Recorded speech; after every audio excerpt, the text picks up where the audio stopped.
Okay, good evening everyone and welcome to tonight's session, Doing and Thinking Sport Differently, the final session in Leisure Network's 4-part Club Development Series. My name's Brooke Connolly from Leisure Networks and I'll be your host for this evening's session. Just a quick reminder to put your microphones on mute to ensure the best quality sound and vision for everyone. I'd like to acknowledge the traditional owners of the land on which we meet tonight. I'm in Geelong, home of the Rodda people, and I pay my respects to elders past and present and to any emerging leaders we may have joining us for the session. We'll use the chat function for interaction and questions. Chat function can be found on the toolbar or on your phone in the top right corner. My colleagues Jessie and Tim are also joining us tonight and we'll be moderating our chat function. We'd love to see some interaction here, so have some fun with it. We will hear from 3 wonderful guests tonight around thinking differently around sport and the opportunities that can be developed if we rethink traditional sport and recreation models. We'll have a session for questions and conversations with all 3 speakers. Please join me in welcoming our keynote speaker, Mark Neeld. Mark is a prominent sports administrator who was appointed Chief Executive Officer of Geelong United Basketball in late 2018. He's completed a Masters of Business Management and has lectured in Business Management at La Trobe Uni. Mark has been leading the way in thinking innovatively and doing things differently to keep members engaged throughout this year. Mark also recently represented our region at the Future of Community Sport workshop, where a group of forward thinkers discussed opportunities to think sport differently. Welcome, Mark. Thank you, Brooke. That was a lovely introduction. I don't think I've ever been described as a forward thinker, but I'll certainly take it. Thank you very much for having me. Yes, so when I caught up with a few people, we talked about what does bouncing forward look like? What are some things we can learn? There's a whole lot of things we knew that we didn't know. So, Jessie, can you just flick to the next one for me, please? Okay. Now, I know, Brooke, you said it's best for everyone to keep themselves on mute and use the chat function, but I'm going to completely disregard that. I apologise. Not massive at following the rules. Can everyone get themselves off mute and just tell everyone, including me, obviously, what's innovation? What is it? What's the first thing that comes into your head? I'd be really keen to get your ideas. And what I'm doing here, this is exactly the type of stuff that we did with the staff and some of the volunteers that work at basketball. Go for it. What's innovation? Well, probably it's taking some past learnings and then I guess recreating something that's new that pushes the boundaries, maybe. Thinking outside the square. Yeah, just simply doing things differently.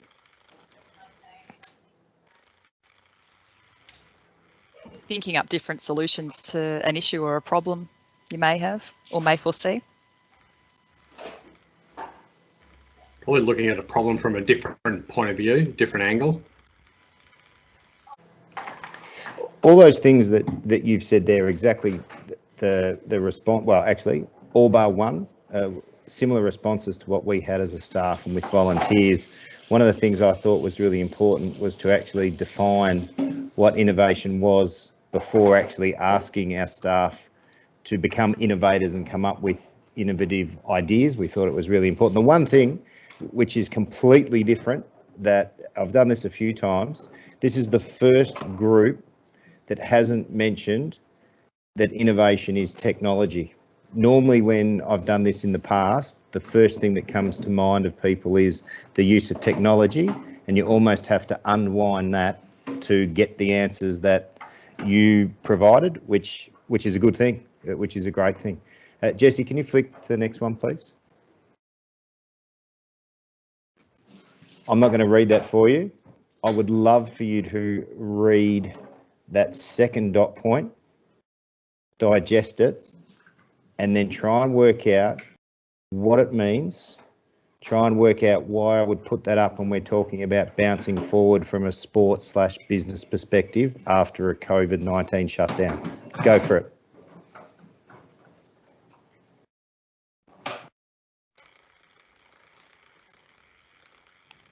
Is just trying to get away from the things that we've always done. Culturally in every sport, I guess there's a way normally do things, and it's just trying to find a different way.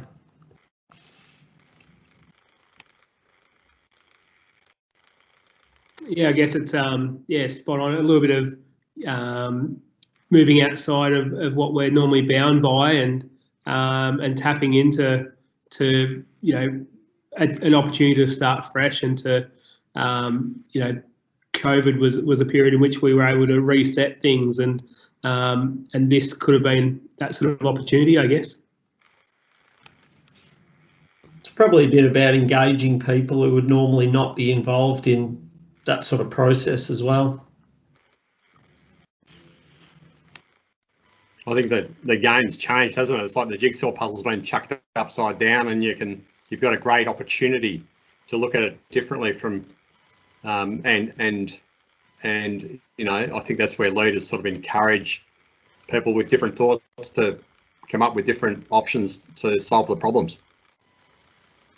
Tim, it probably reminds me of the conversation you had with the guest on the podcast from Rowboat, where they were talking about rethinking cricket and coming up with a model of cricket that would be more attractive to families, and how they kind of stripped back the process and had a bunch of cricket people and non-cricket people in the room, but got them sort of playing games like children almost, to try and get that creativity back.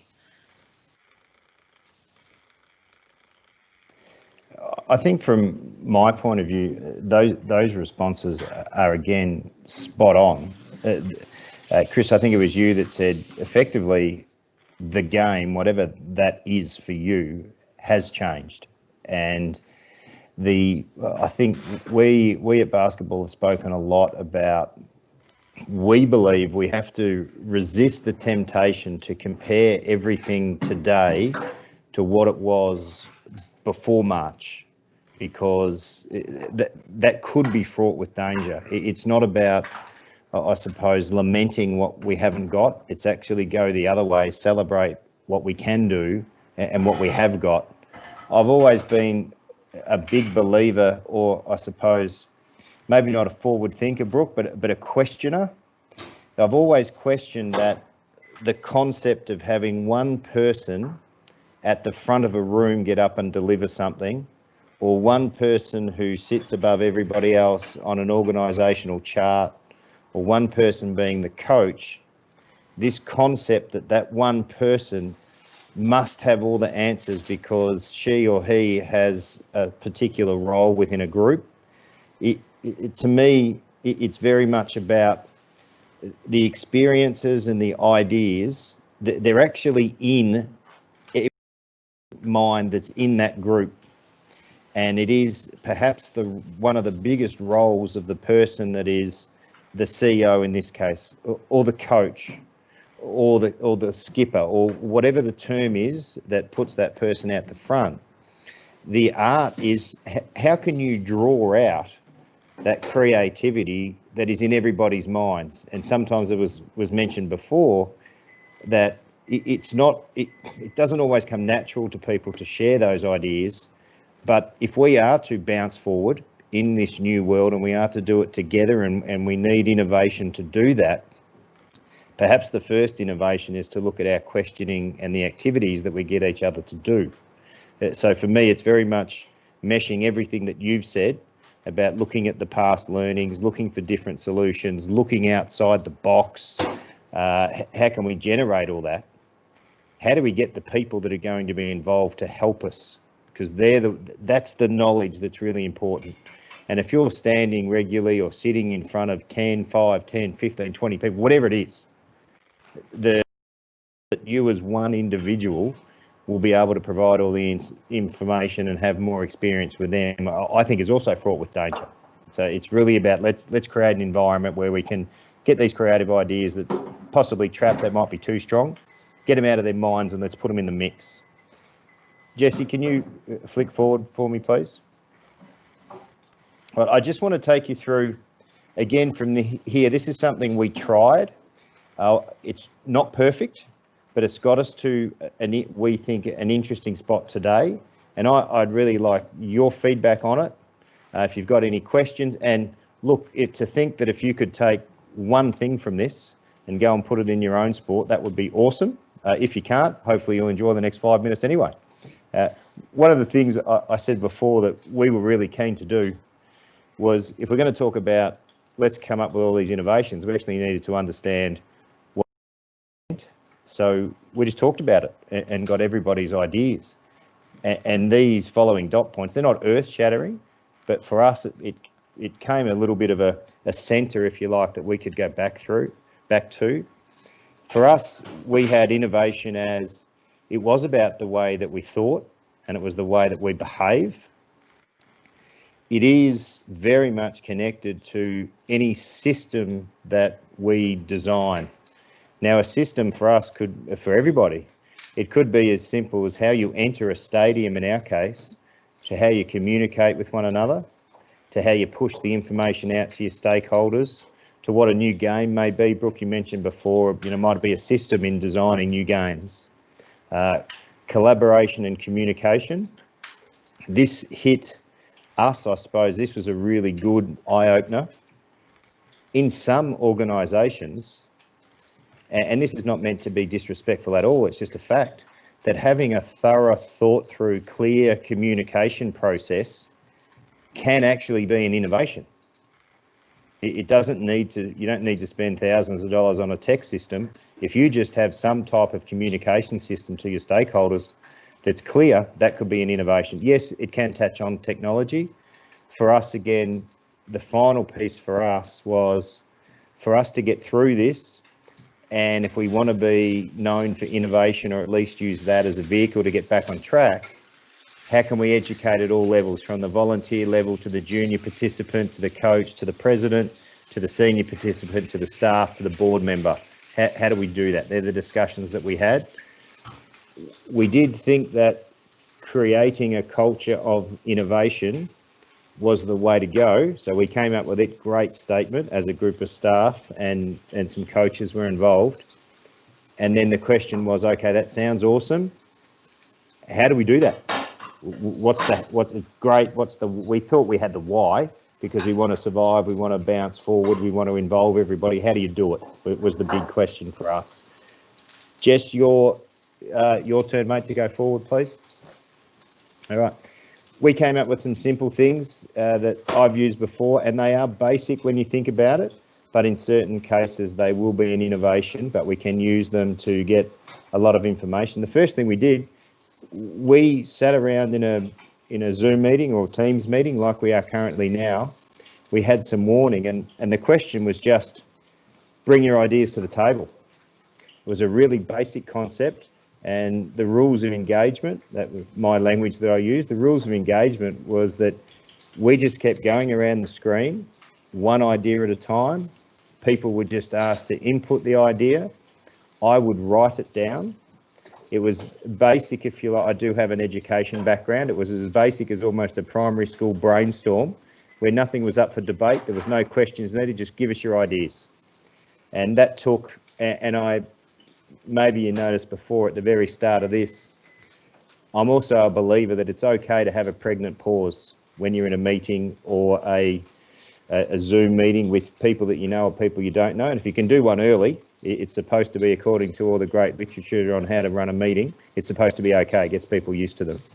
We went for about 40 minutes, and it wasn't 40 minutes of ideas. We had ups and downs, and what was left in my notebook was an enormous number of ideas, and which was sensational. And again, one thing that I think is important, and one thing that I value, is that I had all these ideas. They weren't mine, they weren't personally mine, but I was a part of them because they came from the group of people that I work with. I also felt quite strongly that it wasn't for me to sit in judgment and prioritise what was the best one. I thought if I did that, then that's not valuing, that's not getting those ideas that may be trapped in people's minds out. How can I do that? Again, we use this concept. It's not earth-shattering, but it can be a bit of fun, and I'll explain the fun bit in a moment. At least it might have been a location fun because I was involved with it at the time. You'll be the judge whether or not you think it's fun. 10-4 voting. It's a system where it doesn't matter how many people that you have, each person gets a total of 10 votes. you have 3 rounds of voting, and you can only, the maximum number of votes that you can use in any round is 4. So you could, in the first round, you could use 4, and the second round 4, and the next round 2, or split it up any way you like. You just don't want to outsmart yourself and be left with 5 votes for the third round of voting because you can't use them all. And no matter what you do, someone will always do that. They'll outsmart themselves. I just think it's part of human nature. The way that we did it was that people just voted for an idea. And we went through the 3 rounds, and the ideas that came to the top were the 3 that we used. And the fun bit is within a workplace, and hopefully you can all sort of imagine it, where in the first round, there is quite a lobbying for people's ideas. People are trying to convince each other during the voting that their idea was great, or this was good, or this was good. And so you can have quite a bit of fun. One of the things I think is important in that, one of the learnings we had when we did it for the second round, we just had the idea put up there. We removed the person's name who gave the idea, and that helped, I think, everybody actually focus on what the idea was rather than if it was connected to a person. So in the end, from around about 40 odd ideas, we came down to 3 basketball specific ideas that we wanted to do. And the concept was, what can we do differently when we come back to ensure that people actually want to get back inside a basketball stadium, feel safe and play for when competition starts? We're going to have both children and adults out there wanting to participate. In basketball, there's this concept called casual shooting. It's effectively, it used to be pre-COVID, you could come into a stadium, pay $4, stay there for 8 hours if you wanted to, and just try to put the basketball in a net. Right? Now, post-COVID, there's a million restrictions. But how are we going to do this? So what we came up with the sessions could only be 40, basic little innovations. We were dictated to, the sessions could only be 40 minutes. So how do we generate excitement if people are used to coming in and paying $4 and they've got to be there all day? So we shortened the amount of time. We tried to make it sound special, that the stadiums were only going to be open for a period of 3 hours each day. And you were going to get 40 minutes, and it was in and out. It was going to be $5. We had to show some innovation. We couldn't handle cash. Everything had to be prepaid, had to be done online. That helped with our staffing or getting volunteers there. It turned out to be enormously successful. So we opened for 3 hours a day for 5 days, from Monday through Friday. We finished up going on the weekends. When I say enormously successful, the first week we did it, we had over 600 people come through for those short little sessions. Normally, basketball stadiums, seriously, they'd be lucky to have 600 people in a 12-month period come in for casual shooting. So that worked. The second one we called Rep Ready program. A Rep Ready, look, it's a concept at the same time, as well as being an association that runs competition, we're also a club that enters teams in what is called the Victorian Junior Basketball League. So we've got 2 things going on here. We had trials for those teams. Again, we weren't sure whether or not kids would want to come back and play the rep development stuff. We reached out to our volunteer coaches and gave them a challenge. Could you design a fast-moving, enjoyable 40-minute training session for kids based on their age group and gender? We charged the kids $8. They were booked out within 4 hours of them going online. And when I say going online, we didn't spend thousands of dollars going through the normal media. We simply put it up on our website and on our Instagram, and it just went nuts. The volunteers were sensational. We did, some of the learnings from that were people actually, they were quite happy to give up what in the end was probably an hour from their home, from when they left their home to when they got back. They were happy with that period of time. They enjoyed the fast pace. Just the pure concept was, can you whet the kids' appetite, see if we can get them back in the door? Week 3, was the week before we started.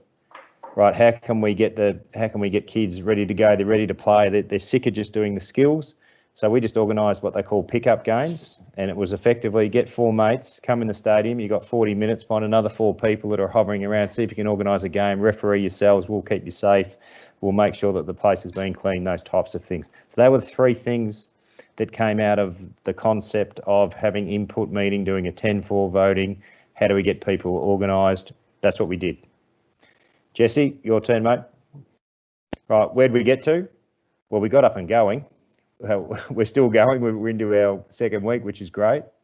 We now believe out of that little system that we have some different products and services that we'll look at again, but we think they're going to stay. We're very excited about it. We're keen to take them and, I suppose, use the language of, I don't know whether it's the right language, but niche products and make them part of what we offer. We are keen to get as much feedback as we can from the participants, because we think there's a whole lot of moulding of the things that we can do based on the information that they give us. So that's where we got to. Jess, I think I've got 2 more slides. Oh, I said before, I've got an academic background, so this is just me going back to education days, but I'm huge on that. Just do something, just act, have a look at it, get as much information as you can, reflect on it. I'm not sure about you, but I'll be brutally honest. The fact of looking back all the time for just looking back's sake, I can't stand. The reason is, look, if you like it and you look back and you like it for a second time, well, I suppose that makes you happy. But if you didn't like it the first time, and if you just look back at it and you don't do anything about it, the chances are you're not going to like it the second time. So I'm huge on this. And if we're going to spend some time to look back, work out what we learnt, redesign the thing and do it again. Let's just keep doing stuff, but make sure we're just not doing it for the sake of doing it, have a purpose. So I think some of the people I work with get it, I don't know, yeah, they're probably used to hearing about Revans and all these academic things. I'm sure they don't really care too much for it, but that's what it means. Do something, have a look at it, try and make it better, do it again as quick as you can. What have we got, Jess? Yes. Now, you mentioned before that I was involved with that future of sport stuff.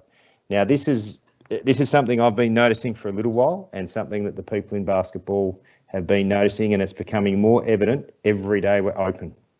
Now, this is a club challenge. I said just a minute ago that we're not only an association, we're also a club. What we are noticing is the significant uptake of social sport, which is fantastic. Now, it seems to be a combination of a few things. Now, when I say social sport, that's the ability to play sport while not belonging to a club. It is get 4 friends. You don't have to buy a uniform for hundreds of dollars. You can go to Kmart and get a $5 singlet or a $5 t-shirt. Ring up, enter a team, come and play another 5 friends from some other place, but you do it in a somewhat of a structured format. We have social competitions that are taking off. We have our club-based competition is still the core of what we do, but there seems to be a significant shift towards people wanting to play social. I had the great fortune last year of being involved with a working group that was nationwide, and it was looking at this concept. A couple of things they put up there. Yes, there seems to be somewhat now an explosion of social sport. There's less commitment. You're not worried about AGMs. You're not worried about club fees. You're not worried about all these rules. That seems to be going for the people that really want to be serious about their sport, and obviously there's still a huge spot for that. We need to be mindful of the impact migration would have. Yes, at the moment migration has ceased due to COVID-19, but that will come back, and it's really important for our country that it does. I think we need to be aware that Australia's sporting system is unique to here. There's not too many other countries, particularly the countries that we have migration from, that actually have a club-based sporting culture. Theirs is very much done either through schools or done through the social element. What is becoming evident is that if you belong to a club, we're almost at a point where it can no longer be assumed that everybody sees the benefit of belonging to a club, just like perhaps people of my generation did as you grew up. You joined the cricket club, you joined the footy club, the netball club, the basketball club, what you did, because that was the only way you play. Now, what are the benefits of belonging to a club? And I was able to challenge our group to say, are you able to articulate those benefits right now? If I was to just ask you that question, what are the benefits of belonging to this club? Can you tell me what they are? And from there, I started asking a few other questions. A lot of the responses I got, I thought they weren't cross-generational. They were simple answers from people from my generation. Oh, well, it's good. It's good. You know, you learn lots of things being in a group, or it's the only way to communicate. And it just got me thinking, are these answers that 13, 14, 15-year-olds today would actually gravitate to? Are we selling ourselves short? Are they seeing the benefits in a club? And also the other one was belonging to your club. Is that also cross-cultural? It's just a question to throw out there. There is no right or wrong answer, just questions that generate thought. They're the things that we have done. And again, just a quick example of some things that we've been doing at basketball to try and get a bounce back from COVID, have a look at it, generate some interest in the sport, get kids back out there, get adults back out there. Where it takes us, not sure, but it will certainly take us to a different point than what we were on March the 13th when our sport got shut down. There you go, Brooke. That was as quick as I could do it. Thank you so much for that presentation and insight, Mark. I know as an avid watcher and follower of all sport and active rec throughout the community, and certainly I've got a couple of interested and invested family members at home. It's been a real pleasure to watch what's been coming out of Geelong United space on socials and the website, and certainly the three programs that you pointed out there as your winners of your innovation lab certainly have been a huge benefit to the community. So congratulations to you and your team on thinking outside the box and coming up with some ways to keep our people engaged over the last couple of months. No worries. Thank you, Brooke. Thanks, Mark. Our next guest is the 2019 AFL Barwon Senior Administrator of the Year. Sarah Naylor is the chairperson for the Geelong West Giants and is acknowledged across the region for her work ethic, her vision and her drive to create wonderful community clubs. Sarah is also passionate around levelling the playing field for women and girls to take on leadership positions in safe and equitable spaces. Sarah will talk with us tonight around the development of the Geelong West Giants new pavilion and the influence this has had on the current redevelopment of club rooms and the opportunities this new facility will foster into the future. Thank you, Sarah. Thanks very much, Brooke. That was a very nice introduction. Now, Jessie, did you have my slides? You should be seeing that now. Yep. Perfect. Okay, so if you just want to go to the next slide. I thought I'd just start off giving a little bit of information about how COVID and how we survived as a club, basically what we did throughout this year. So one of the biggest things that we wanted to do was keep our players, members and volunteers engaged. We did that by putting player and volunteer profiles on social media, so through our club Facebook page, through our Instagram pages as well. And we got a lot of hits through that, and it just keeps people engaged within the club and what we're doing, even though we didn't have any sport. We had some virtual competitions, and that was mainly our senior netball teams and our women's football teams. So that was a lot of fun. I actually got involved with that as well. So you got points for doing different activities. So whether that was walking or yoga or running, and yeah, it was just a little bit of fun whilst we were waiting to see what was going to happen with the season. A lot of our football teams also kept each other accountable by posting any activity they were doing whilst we weren't able to train during that first lockdown. So whether that was running or gym workouts, yeah, that was really good to see everyone getting involved there. The cancellation of the senior football and netball season, as I'm sure most other people, as well as all other clubs, it was very heartbreaking for our players and coaches, but probably more so for our volunteers. A lot of them, they just love coming on a Saturday or a Sunday to come and see our footballers and netballers and juniors, and also help out, whether that's behind the bar, in the canteen, scoring, timekeeping. So that was it was heartbreaking. We did stop official club training when the season was called off. However, we still encouraged our players to post any activity that they were doing by themselves, just to encourage other teammates to keep their fitness levels up, but also from a mental health perspective. There were a lot of ups and downs for a month or two. However, personally, we couldn't fault AFL Barwon with how they handled the situation. The communication from their team was fantastic. And as a club, we supported AFL Barwon's decision to cancel the season, as it was the right decision for everyone involved. The junior season, it was very exciting when we got the go-ahead with that, even though we only had 3 rounds of football and netball. It was definitely the best thing that happened all season. And our juniors had a ball and found it great for their mental health. Being able to see their teammates who they hadn't seen for quite some time was really important for both parents and for the club to see that as well. Okay. So there was a few opportunities that came out of this year, even though it was a horrible non-season as such. As an executive committee, we were able to work on our club organisational structure. It's something that it needed quite a bit of work. So we used this time to review it and trying to spread the load or the workload amongst many volunteers rather than the same few doing everything every week. So that'll be good to get that out and use that next year.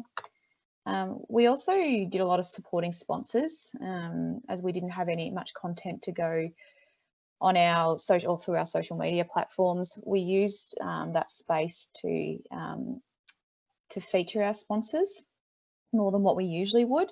So it was a great opportunity to thank our sponsors for their support for not only this year, but every year that they've been involved.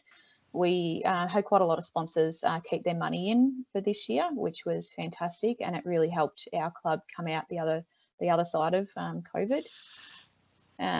Donations from Buckley's was a very welcome surprise earlier in the year as well. That money was handed out to every single football club and netball club in the region, and we cannot thank them enough for that. As with the sponsorships, that definitely got us through the year and has put us on the front foot moving into next year. Training sessions, whenever we were allowed to do that safely, we conducted COVID safe training sessions for seniors and juniors.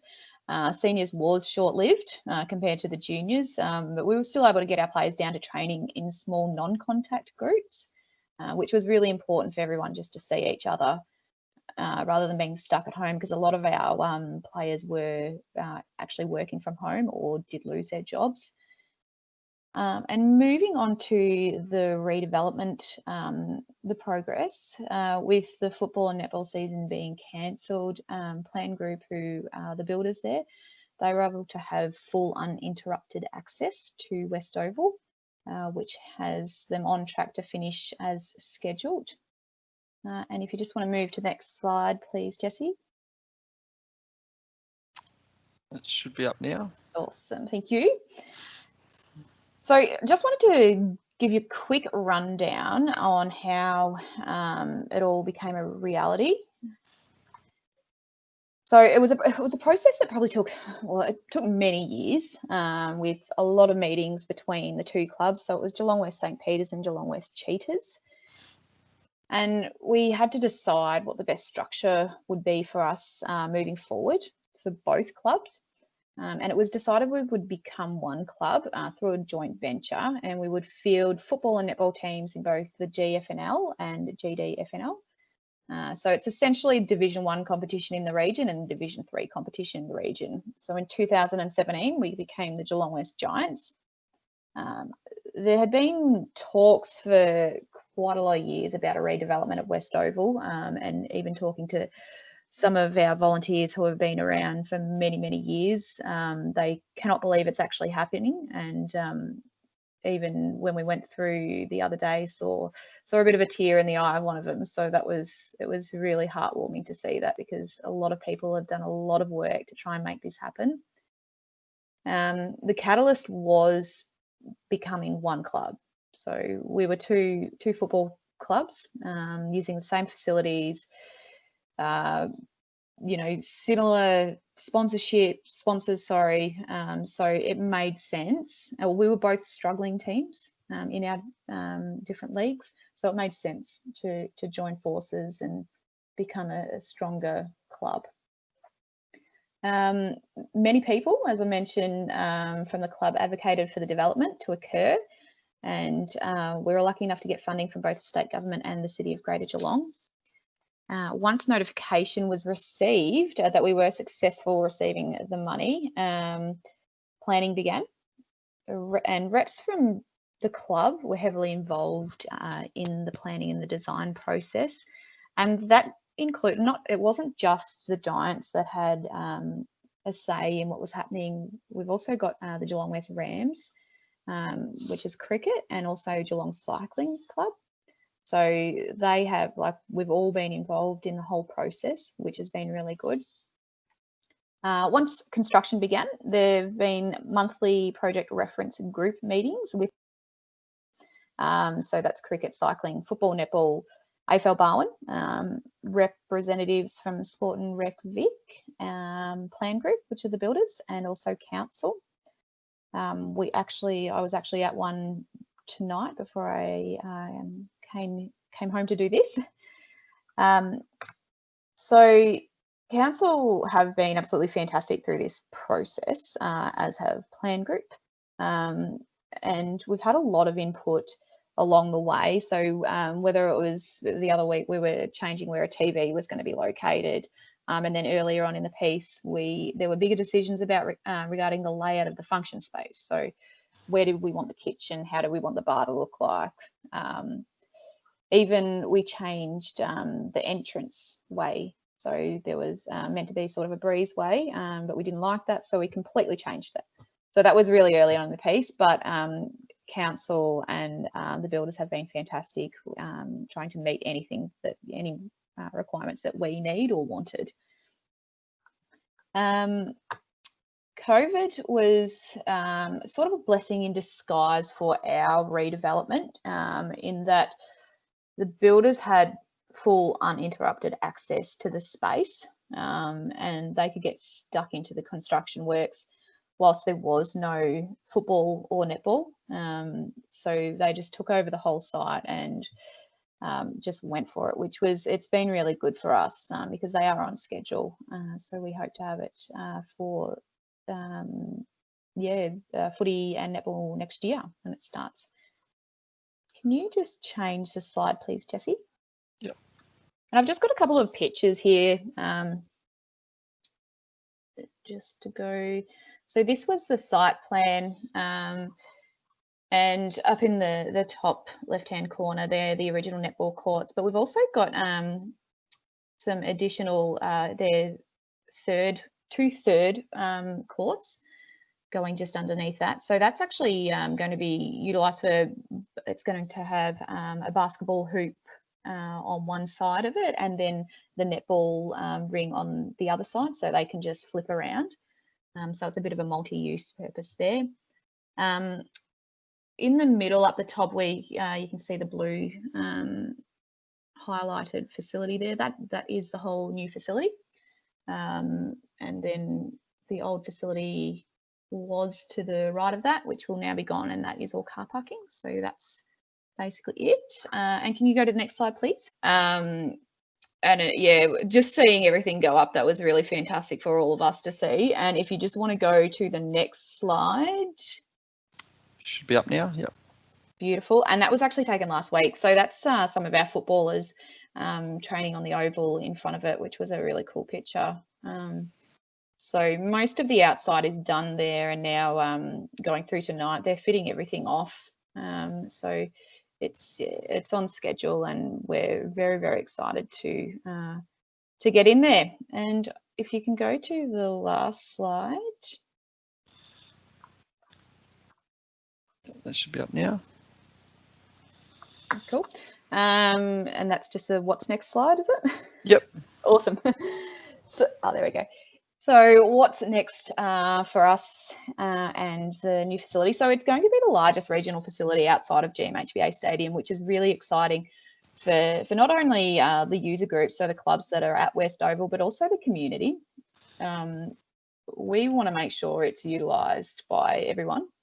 It's not just going to be a cricket, football club rooms. It has to be for the whole community to enjoy. And there's a lot of opportunities for us moving forward to have local finals. So whether that's cricket, football, netball, and then there's also the capacity to feature VFL, VFLW, AFLW, interleague matches, and cricket, soccer, rugby games, anything that you need a field to play on, or netball courts. So there is a lot of opportunity for us moving forward to feature this new facility on the big stage. And I think that's all I have. Yep, that's it. Fabulous, Sarah. Thank you so much for sharing a little around what the Giants have been doing in the enforced off season, and also that amazing facility. Mark, I reckon your mind might be ticking around how basketball can jump in and use that sub-regional facility there as well. So I know, Sarah, I was working at the City of Greater Geelong in 2000, and there was master plans being developed 20 years ago for the facility. So 20 plus years of planning, and obviously your two foresight to come together and share your governance and administration has gone a long way to building that amazing facility there. So congratulations to you and your team on what you've been able to achieve in a short time since the merge. Thank you. Yeah, no, it's been great. Thank you, Sarah. I'd like to now welcome Jaccob Rodda from Illawarra Cricket Club. Jaccob is a self-confessed cricket tragic, having held almost every role within his club, from presidency for 7 years to captain for 9 years to junior coordinator and junior coach. And Jaccob now focuses on cricket programs for women and girls at his club and at association level. Jaccob has been named Community Coach of the Year at Cricket Australia's National Community Cricket Awards, and was also awarded Community Cricket Coach of the Year at the Victorian A Sport for All Awards, hosted by Cricket Victoria. Jaccob will now share how his club has stayed active and connected across 2020. Thanks, Jaccob. Thanks very much, Brooke, and thanks everyone for attending, and great presentation, Mark and Sarah, and the fantastic work you guys do around your clubs, and some exciting times there for both those groups. I guess I just want to share, what we did during COVID, which was quite a tough period, but working within, I work day to day within the media, understanding that news stories were hard to come by, especially around sport.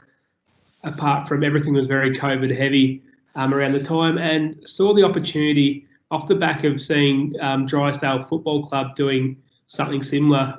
We pitched a bit of an idea off them, which we thought within our space we could sort of adapt and change a little bit and make it work for our club. So we, I think it was late May when this all rolled out. So we found that cricket season had finished here locally. I know some of the Geelong competitions never got their usual final structures complete, but we were lucky enough down here that we were finished. We just didn't get our presentation dinners and maybe the end of season trip away and all those sort of things. A couple of the last yahoos before wrapping things up. So so obviously we had a bit of a lull there for a couple of months, and people you didn't want them to lose that connection and that touch point that the community group is for everyone. And for myself, it's a bit of a second home, and catching up with whether it's the committee or the group that I coach and all these sort of things. It's you start to miss that connection. So what we come up with was a bit of a fundraiser. So mental health was really a big concern, I guess, within lockdown, and especially at our club. I guess we're like any club. We have members that have their ups and downs and their challenges. Some of our committee members are really have their own struggles at times, and I guess it was we were also we also found that those people that probably do have their ups and downs were really on board to help drive this and gave them a sense of purpose, and they felt like they could achieve something while we were all a bit, we all felt like our hands were tied behind our backs a little bit. So spoke with a local mental health awareness group that just started up about 12 months ago that we're still just laying the platform of getting some recognition out there in the community. So partnered with Let's Talk Colac, who just help point people in the right direction of understanding what supports are out there from a local perspective. So partnered up with them, and we just wanted to run to Adelaide and back within a day. So we had 12 hours to get out there, walk, run, whatever you want to do to get involved. So we had about 90 members. So for a club that had, I think at the time we had probably 8 teams, to have 90 people participate on the day was fantastic. We obviously used Strava as a way to track that. We could walk, at that time we could still walk in small groups. I don't think you could walk in any more than 5 maybe, with the restrictions at the time. So it was a great initiative to get us all to band together, but still doing it within our own community. We encourage people to wear a club shirt, a club cap, just to show that we were out there on the local streets, knocking up some kilometres to raise a few dollars for mental health. So, some people might have just asked family members to sponsor them $1 per K they knocked out, or $2 a K they knocked out, or some just made a straight donation. So so it was fantastic. We ended up smashing what we set out to achieve. We got great coverage, back page of the local paper, and I work at the radio. We got some interviews and news coverage around that, which, when there wasn't a lot of positive news stories at the time, it was just a bit of a shining light. It put our club out there, right out there as doing something for others. None of this was really about our club. It was more about supporting those in the community that maybe were vulnerable at the time. And offline, I had some people reach out, over that journey and just say, wonderful job. It's definitely brought a smile about them and people that have their own struggles. So it was nice to be maybe a beacon of light for those guys that people were thinking of them. And yeah, we had a great day, and we kept our members updated across the day. I think we originally set out to maybe raise, I think it was $1,500 or $2,000, and we smashed that, raising about $6,000, for the day. So, and we covered just over 1,000 Ks. So it was fantastic. It was a great little initiative, and just brought our whole our cricket community together in a time where usually football and netball are dominating their thoughts.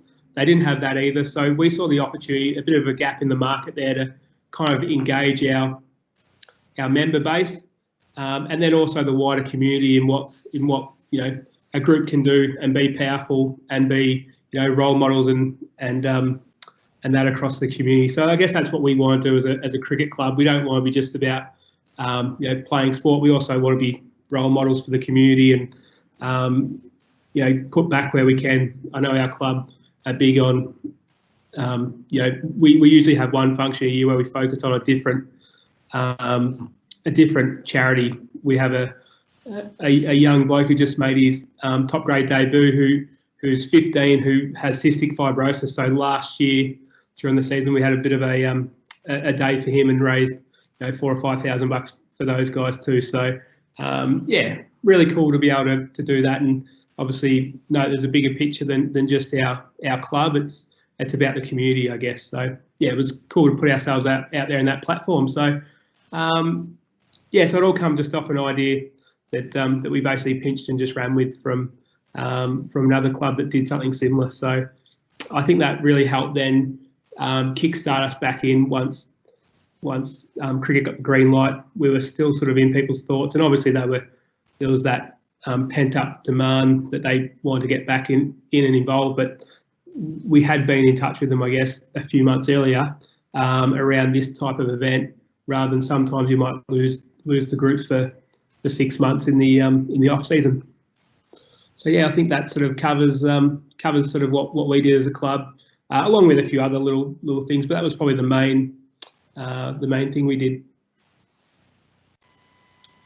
Thanks so much for sharing, Jacob. I'm consistently blown away by the Colac community and banding together, especially in difficult times. And Colac certainly did have a couple of difficult patches over the COVID period. So congratulations to your club and the community on such a wonderful health promoting event that has clearly led your club to some really cool participation opportunities for the summer season. So well done. Yeah, thanks, Brooke. And yeah, I forgot to cover, we did have some people that covered 50 Ks in the day. You know, most were probably 5 to 10 Ks, and I went for an hour and a half walk or an hour walk. But yeah, there was we had the captain of the club send a pretty personal message out around some family members that had suffered, and he basically, you know, he kept his body moving for most of the day and knocked up over 50 Ks. So, you know, stuff like that's you know, shows the courage and guts that a few of us put ourselves through for that day, and it was all well worth it. How many Ks, Jacob? How many did you do personally? I knocked over 30 Ks, so that was well done. That was pretty good for me. Excellent, well done. Congratulations. Cheers. Well, that draws to a close our three presenters for the evening. I'm conscious that it is getting close to 8 o'clock, so what I will ask is that for anyone that may have any questions of Leisure Networks or our three special guests, if you could email myself, brooke.connolly@leisurenetworks.org with your questions, and we'll make sure that we pass them on to the appropriate person for response. I'd like to firstly thank our three guests, Mark, Sarah and Jacob, for their time this evening and for sharing some of the amazing work that their respective organisations have been doing, Sarah in the last 20 years and more recently across the COVID period. I'd also like to extend our thanks to the wonderful volunteers that have joined us tonight and the work that you're doing in building wonderful community clubs within our region. A big shout out to Sport and Rec Victoria and Vic Health for their ongoing support of Leisure Networks and the work that we do. And also a shout out to the Leisure Network staff, so Tim and Jesse, that are supporting this event tonight. We do love feedback, so let us know what you think or thought of our 4-part series, either via email or you can reach us through our socials. And lastly, I'd just like to wish everyone a wonderful and safe Christmas with your family and friends, and we will catch you in 2021. Thanks very much, everyone.